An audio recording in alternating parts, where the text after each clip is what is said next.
Madeline Carter had no idea why the stranger across the café had paid for her meal, but she wasn't about to let it slide. She stormed toward his table, her designer heels clicking against the tiled floor. "Excuse me," she said, folding her arms. "Did you just pay for my breakfast?" The man looked up, startled. He had warm brown eyes, a strong jaw, and dark hair that was slightly tousled, as if he had run his hands through it too many times. He was handsome, in a rugged kind of way, nothing like the polished businessmen she usually dealt with. His clothes were worn but clean, his flannel shirt rolled up to reveal strong forearms. Yeah, he admitted, rubbing the back of his neck. "Just thought I'd do something nice." Madeline frowned. "Why?" His eyes flicked toward the little boy sitting across from him, who was happily munching on a pancake. The resemblance was obvious, the same deep brown eyes, the same unruly dark hair. His son. "Just seemed like a good day to brighten someone else's," he said simply. Madeline studied him. There was something about the way he said it, as if he needed to believe in kindness himself.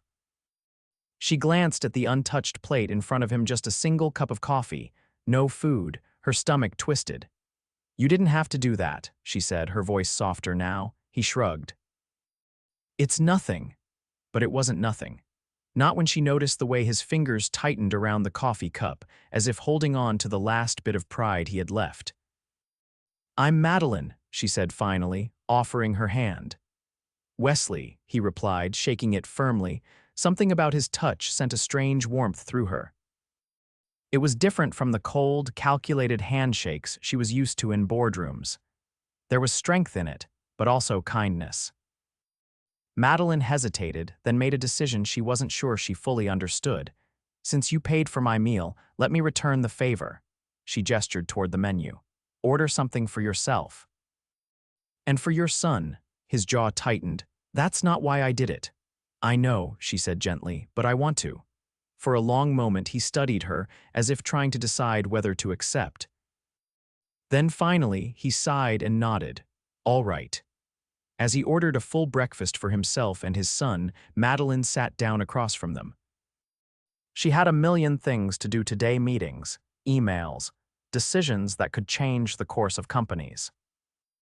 But suddenly, none of it felt as important as sitting at this tiny cafe table with a man who had given away his last few dollars, just to be kind. She didn't know why, but she wanted to know more about him. And deep down, she had a feeling this wasn't the last time she'd see Wesley Carter. As the waitress set down their plates, Wesley's son clapped his hands in excitement. Madeline found herself smiling at the simple joy radiating from the boy. It was a stark contrast to the world. She lived in a world of high-stakes business deals and ruthless negotiations, where warmth was often exchanged for power. Wesley picked up his fork, hesitating for just a moment before taking a bite. Madeline caught the brief flicker of relief in his eyes, as if he hadn't eaten properly in a while. "So, Wesley," she said, resting her elbows on the table, "tell me about yourself." He glanced at his son before looking back at her. "Not much to tell, really." "Just a guy trying to get by." Madeline arched an eyebrow. "That's vague." He exhaled, his fingers tapping lightly against the edge of his plate. "I used to work in construction, foreman actually. But when the company downsized, I was one of the first to go." His voice was steady, but there was an undeniable weight behind his words. "Been picking up side jobs here and there, but nothing steady." Her fingers curled slightly against the table. She knew the job market was brutal, but seeing someone as capable as Wesley struggling hit harder than she expected. "And your son's mother?" she asked carefully. A shadow passed over his face, but he didn't look away. "She left when he was a baby, said she wasn't cut out for this kind of life." He reached out, brushing a few crumbs from his son's cheek. "So it's just been the two of us ever since." Madeline swallowed the lump in her throat. There was no bitterness in his tone, just quiet acceptance. He wasn't looking for pity, he was simply stating a fact. "What about you?" he asked, shifting the conversation. "You seem like someone with a packed schedule. What do you do?" She hesitated. Most people reacted differently when they learned who she was. She rarely told strangers outright, preferring to keep her personal life separate from her professional one. But something about Wesley made her want to be honest. "I run Carter Industries," she admitted. His fork paused mid-air. "The Carter Industries, as in the massive corporate empire," she nodded. A slow exhale left his lips. He studied her as if seeing her for the first time. "That's unexpected," she tilted her head. "Why?" He gave a small chuckle. "Because CEOs of billion-dollar companies don't usually accept breakfast from strangers at diners like this." She shrugged. "Maybe I'm not like most CEOs." Wesley's gaze lingered on her, something unreadable flickering behind his eyes. "No," he murmured. "I don't think you are." His words sent an unexpected warmth through her. She was used to being seen as a powerhouse, a force to be reckoned with. But in that moment, Wesley wasn't looking at her as a CEO. He was looking at her as a person. A comfortable silence settled between them as they ate. The little boy chattered happily between bites, and Madeline found herself genuinely enjoying the moment. It had been a long time since she sat down for a meal that wasn't business-related, where the conversation wasn't a strategic move on a chessboard of power. When they finished, Wesley reached for his wallet, but Madeline stopped him with a look. "This one's on me," she said firmly. A muscle in his jaw tensed, but after a beat, he nodded. "Thank you," she smiled. "It's the least I could do." As they stepped outside, the morning sun bathed the street in soft golden light. Wesley's son tugged on his hand, pointing excitedly at something in the distance. Madeline watched as Wesley crouched down, listening intently to whatever the boy was saying. The sight of him so patient, so devoted made something tighten in her chest. "I should get going," Wesley said, standing. Madeline nodded, but she didn't want the moment to end. It was strange she had only just met him, yet walking away felt wrong. Before she could overthink it, she reached into her purse and pulled out her card. "If you ever need anything," she said, pressing it into his hand, "call me." He stared at it for a long moment before looking back at her. "I don't take handouts." She met his gaze head-on. "It's not a handout, it's a connection." Wesley studied her, his expression unreadable. Then, finally, he nodded. Madeline turned, stepping toward her waiting car. The driver opened the door for her, but before she got in, she glanced back one last time. Wesley was still standing there, his son tugging at his sleeve, but his eyes were on her. And in that moment, she knew this wasn't over. 3 days had passed since Madeline had last seen Wesley, but his presence lingered in her thoughts far more than she cared to admit. It wasn't just the quiet strength in his eyes, or the way he put his son first without hesitation.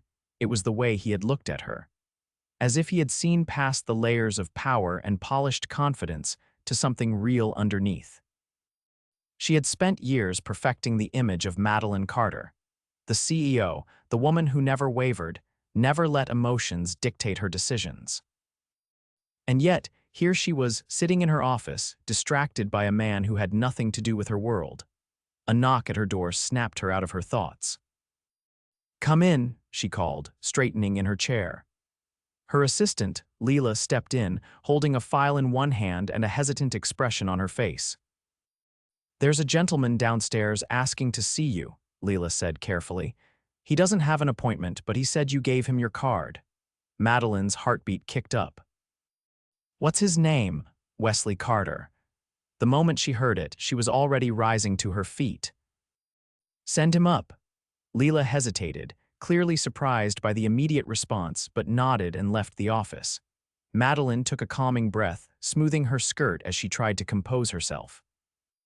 She hadn't expected to see him again so soon, hadn't even been sure if he would ever use the card she had given him. But now he was here, and that meant something. The elevator dinged, and when the doors slid open, Wesley stepped out. He looked different than the last time she had seen him. His flannel shirt had been replaced with a plain but clean button-up, and his posture, while still strong, carried a hint of unease. "Madeline," he greeted, his voice steady but cautious. "Wesley," she said, gesturing for him to come inside. "I wasn't expecting you." He stepped into her office, his gaze flicking to the floor to ceiling windows that showcased the city's skyline before settling back on her. "I wasn't sure if I should come," he admitted, "but I didn't know who else to turn to." That caught her off guard. Wesley didn't seem like the type of man who asked for help easily. Whatever had brought him here must have been serious.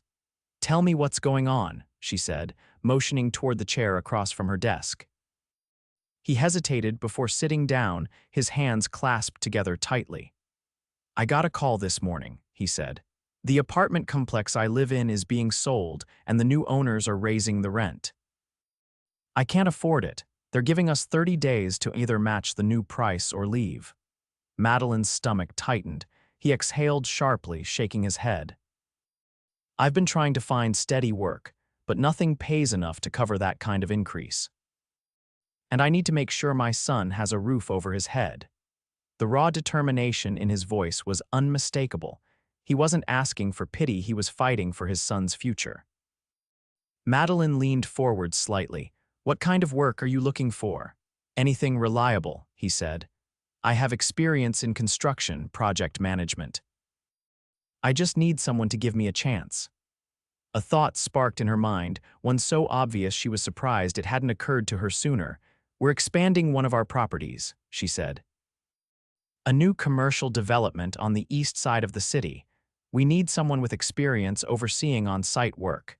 His brow furrowed. "You're offering me a job." "I'm offering you an opportunity," she corrected.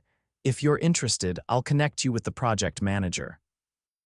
You'd have to prove yourself, but I have no doubt you can." Wesley studied her, his expression unreadable. "I don't want special treatment," he finally said. "This isn't special treatment," she replied. "It's a job, one that happens to need someone with your skills." A long silence stretched between them before he finally nodded. "All right," he said. "I'll take it." A small, unexpected relief settled in her chest. "I'll have my team send over the details," she said. "You start Monday." For the first time since he walked into her office, something in his posture eased. "Thank you, Madeline," he said, his voice quieter now. "I won't waste this chance." She held his gaze, the weight of the moment pressing between them. "I know you won't." And for the first time in a long time, she felt like she was doing something that truly mattered. Wesley hadn't expected his life to change so quickly. One moment, he was scraping by, doing everything he could to keep a roof over his son's head. The next, he had a stable job, one that challenged him, but also made him feel like he was building something real again. And at the center of it all was Madeline Carter. She was unlike anyone he had ever met. Fierce, intelligent, and carrying the kind of presence that made people listen the second she walked into a room. But beneath all of that was something softer. Something she rarely let others see, and somehow he had been given a glimpse of it. Weeks passed in a blur of early mornings and late nights.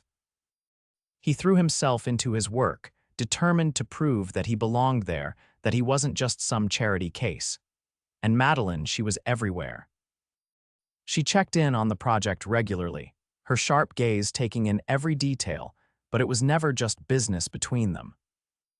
Every conversation, every stolen glance, every unspoken moment between them built into something neither of them could deny. One evening, after the last of the crew had left for the day, Wesley found himself standing in the unfinished structure of what would soon be an upscale office building. The city lights flickered in the distance, the quiet hum of traffic filling the air. He heard footsteps behind him and turned to find Madeline watching him. "You stayed late," she said. "So did you," he countered. A small smile touched her lips.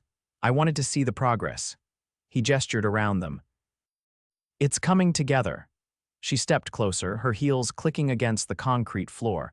"Because of you," he met her gaze, something tightening in his chest. "I'm just doing my job," she shook her head. "No, you're doing more than that." The air between them grew charged, the weight of everything unsaid pressing down on them. Wesley had spent weeks trying to ignore what was happening between them, telling himself that she was out of his league, that their worlds were too different. But as she stood there, looking at him like he was something more than just a man trying to survive. He couldn't fight it anymore. He reached for her, his fingers brushing against her wrist. She didn't pull away. Instead, she stepped closer, her breath mingling with his. "Madeline," he murmured, his voice rough with restraint. She tilted her head slightly, her eyes searching his. "Tell me I'm not imagining this." "You're not," he admitted, and then, finally, he closed the distance between them. The kiss was slow at first, hesitant. But the moment her hands slid up his arms, gripping his shoulders, something inside him broke free. He deepened the kiss, his fingers threading through her hair, pulling her closer. She tasted like warmth and longing, like something he hadn't realized he'd been missing until now. When they finally pulled apart, she rested her forehead against his, her breathing uneven. "This is crazy," she whispered. "Maybe," he said, "but it's real." She exhaled, her hands still clinging to him. "What happens now?" He brushed a strand of hair from her face, his thumb lingering against her cheek. "We figure it out." And for the first time in a long time, he believed that maybe, just maybe, he didn't have to do it alone. Madeline had never been one to let emotions dictate her actions. She had spent years perfecting the art of control, ensuring that every move she made was calculated. But with Wesley, there was no strategy, no careful maneuvering, just an undeniable pull that had taken root the moment he had paid for her breakfast, and now refused to let go. The kiss they had shared lingered in her thoughts for days, its impact far greater than she had anticipated.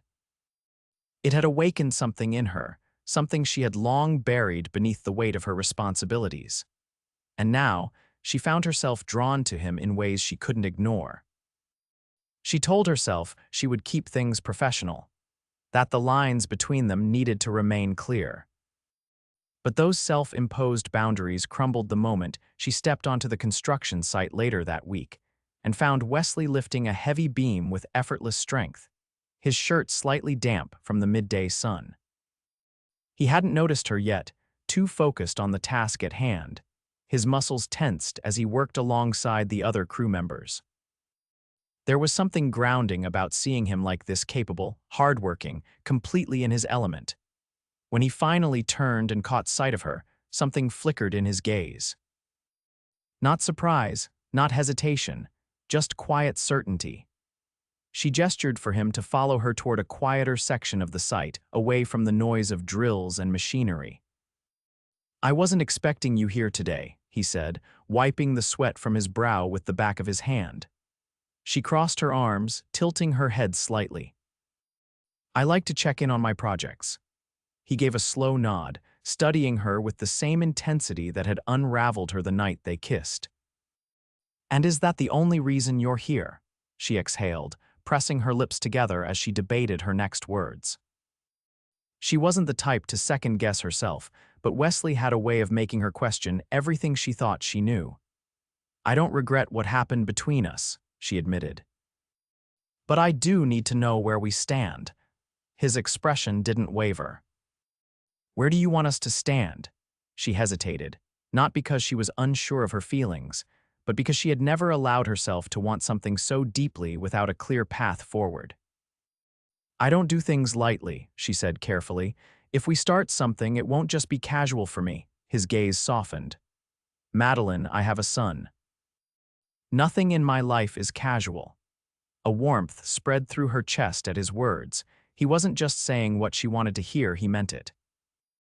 The tension between them shifted into something more certain, more inevitable. Before she could dwell on it any longer, a voice called out from behind them, breaking the moment. They turned to see a man approaching one of the higher-ups from the company overseeing the project. His sharp gaze flickered between them, and though he said nothing about their proximity, Madeline could sense the silent assessment. "There's an issue with the permits," the man said, directing his words toward her. "A delay in approvals. We need your signature to push things forward." Madeline straightened, nodding. "Send the paperwork to my office. I'll handle it." As the man walked away, Wesley rubbed the back of his neck. "Looks like you've got a lot on your plate." She turned back to him. "That doesn't change anything." His lips quirked slightly, something unreadable in his expression. Good. The moment stretched between them, heavy with unspoken promises. A car horn honked in the distance, snapping them both back to reality. "I should go," she said. "I'll see you soon," he replied.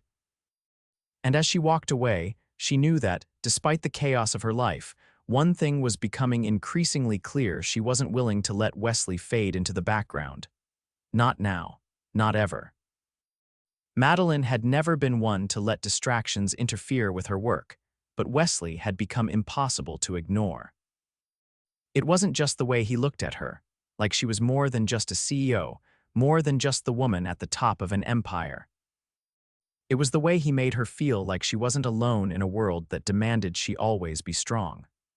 Late one evening, she found herself standing in her penthouse, staring out at the city skyline. The view was breathtaking, but it felt empty. She had built everything she ever wanted: power, influence, success. And yet, for the first time, she realized that none of it meant anything if she didn't have someone to share it with. A knock at her door pulled her from her thoughts. She wasn't expecting anyone, but the moment she opened it and saw Wesley standing there, she knew she should have. He looked different tonight, less like the man she had met in the café, and more like someone who had stepped into his own. He was still rugged, still grounded in the same strength that had drawn her to him, but there was something else now: confidence, purpose. "I know it's late," he said, his voice steady. She stepped aside, allowing him in without hesitation. "I needed to see you," he admitted, his gaze locking onto hers. "I've spent weeks trying to figure out where I fit in your world." "If I even do." Her throat tightened, and his fingers brushed against her hand, tentative but certain. "I don't want to waste any more time wondering." The air between them crackled with something unspoken but undeniable. She exhaled, her fingers closing around his. "Neither do I." In that moment, the walls she had spent years building crumbled. She didn't care about the expectations, the rules she had set for herself. All that mattered was him. He cupped her face, his touch firm but gentle. Madeline, she didn't let him finish. Instead, she closed the distance, capturing his lips with hers. The kiss was different this time, not tentative, not hesitant. It was an answer to every question, a promise of everything to come. When they pulled apart, he rested his forehead against hers, his breath uneven. "I don't care about the differences between us," she whispered. "I don't care about money or status. I care about you." His grip tightened around her. "And I care about you." It wasn't a grand declaration, but it didn't need to be. It was real, and that was enough. That night, as they sat together, wrapped in the quiet comfort of each other's presence, Madeline realized something. She had spent her entire life chasing success, but Wesley had shown her that true happiness wasn't in boardrooms or contracts. It was in moments like this, in the certainty of love that didn't need to be measured or negotiated. And for the first time in her life, she wasn't afraid to let herself have it. Weeks turned into months, and what had started as an unexpected meeting in a café became something neither of them could have predicted. Wesley found his footing in his new role, proving himself in ways that had nothing to do with Madeline's influence. He had earned his place, and she had never been prouder of him. As for Madeline, she had finally stopped running from what she wanted. One evening, as they stood together on the rooftop of her building, the city lights stretching out before them, Wesley took her hand, pressing a kiss to her knuckles. "I love you," he said simply. She smiled, the words settling into her heart like they had always belonged there. "I love you too." And with that, everything finally felt complete.